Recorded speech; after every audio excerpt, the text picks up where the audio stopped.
All right, here we are back in the workout space.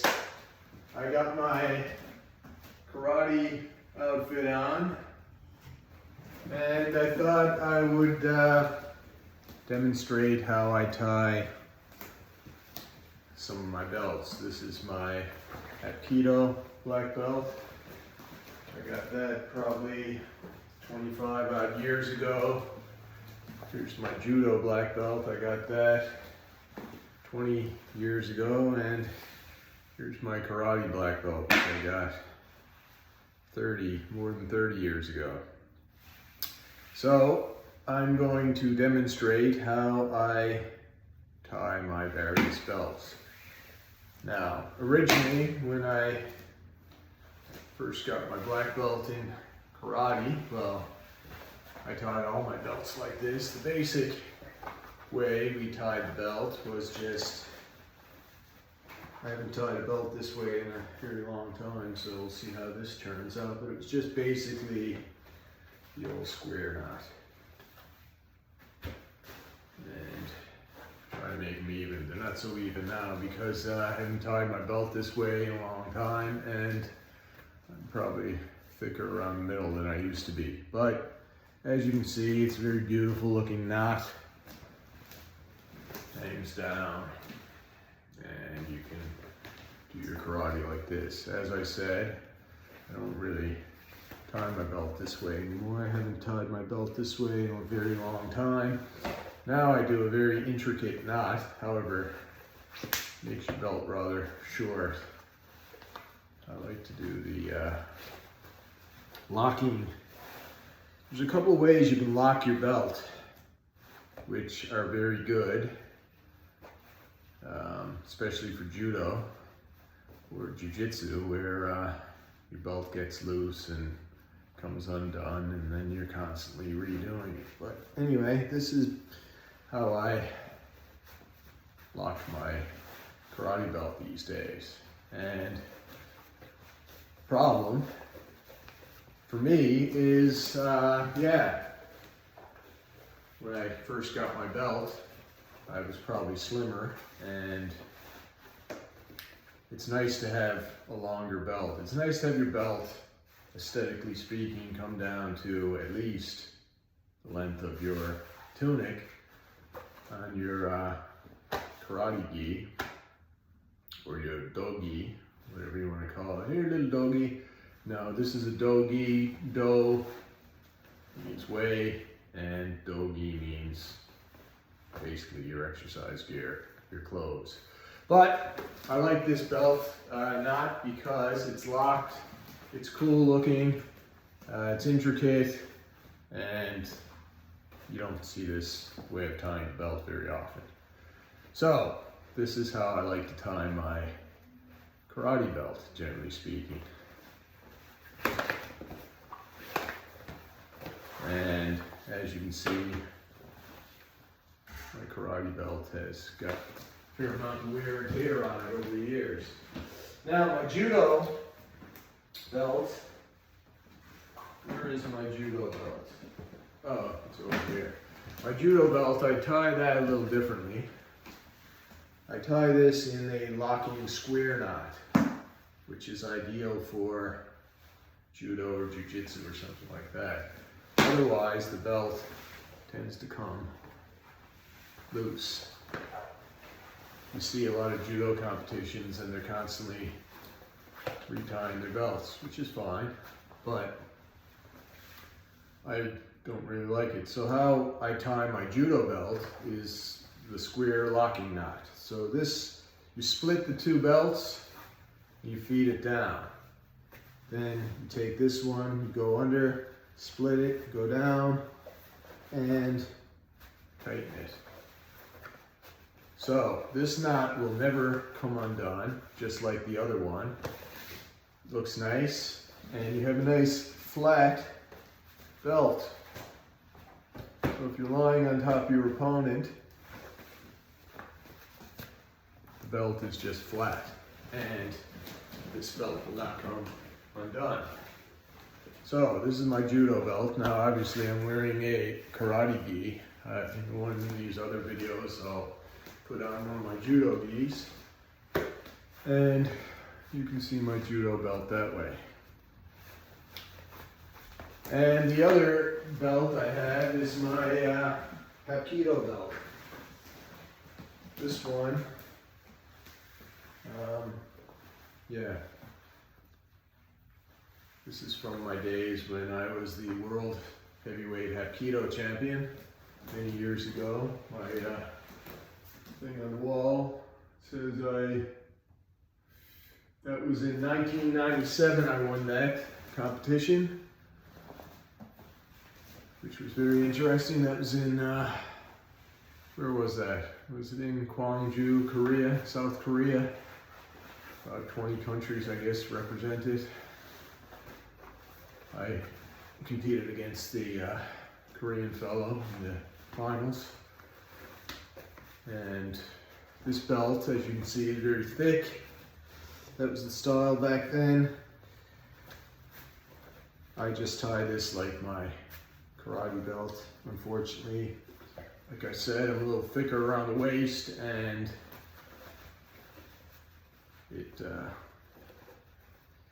sad to say, maybe it's a little too small, but I only say that because of all this Korean writing here in the gold thread. Basically just tells what school I was affiliated with and my name right here in Korean. It says Andrew. They like to call me Andrew, but I didn't like that, so I told them it was Andrew. I probably should have just went with Andrew because that's how they say Andrew over there. And anyway, my name is spelled differently in Korean. So this is just your typical karate knot. And this is my Hapkido belt. So what we always did, and I have a fourth black belt here. This is my traveling belt. If I go somewhere and travel to a different country or something, I don't want to take my actual karate belt with me or my Judo belt with me because you know, I might lose it or something. This is my travel belt. It's basically a spare that I keep in my bag and carry around with me. There's another way I've seen people tie belts. I didn't really do this all that often, but sometimes it can be very quick and easy. You just take the belt, put it on like this, like a sash, and you just split the belt and you tie it off. Very simple, very easy. Not as complicated, but does the trick. You don't see that very often, but there's probably multiple other ways to tie belts.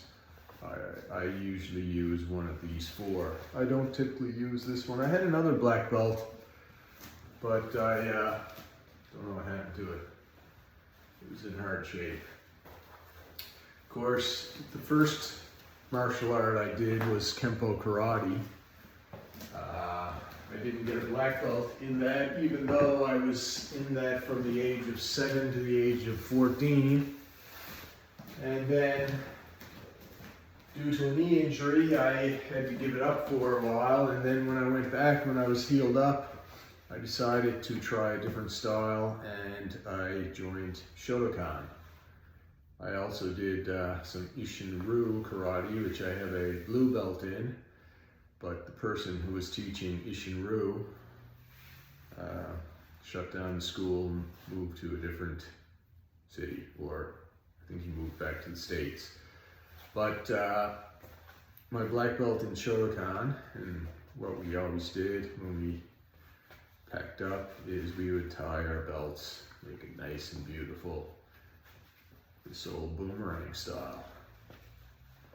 So my black belt in, my blue belt in Isshin-ryu karate, I never did get a black belt in Kempo, even though I was in Kempo for 7 years, and people actually joined, older people, they joined, progressed through, became a black belt. when they joined, I was a brown belt, and when they got their black belt, I was still a brown belt, because back then, there was no such thing as the concept of a junior black belt. You had to be 16.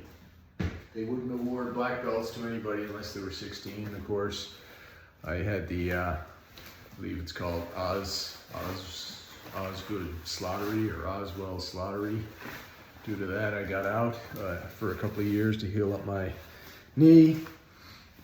And when I came back, I started a different thing. So the truth is, I was black belt level for a few years, but because I was only 14, they didn't issue black belts until I was 16. So I met the Kempo guy several times years later, and I told him that, you know, it always bothered me that I never got my black belt in Kempo. And he basically said, oh, well, come back and start over, or come back and join again, you'll have your black belt in no time. And I basically laughed at him, because by this point in my life, I was miles further ahead in my martial arts education than this guy ever was. And the thought of joining a school and trying to learn from this guy was quite comical to me at that point, and didn't make sense for the sake of getting the black belt that I should have had years before. So, although it's slightly, I wouldn't say sad in not the feeling sad sense, but more in the pathetic sense that I never got my black belt in Kempo. I was certainly black belt level in Kempo long ago, and of course now, you know, I've progressed way beyond that kind of thing, and it is what it is. I mean, I've been a martial artist since the age of 7, so for 43 years, I've been constantly training. And these days, it's, well, for many years now, it's been mainly self-defense and more practical boxing or jiu-jitsu, or, you know, I'm very happy with everything I've done through the years. I still always consider myself a karate man, even though karate is a very small part of what I do these days. But if you find this video interesting, wonderful. Till next time, goodbye. Who loves you?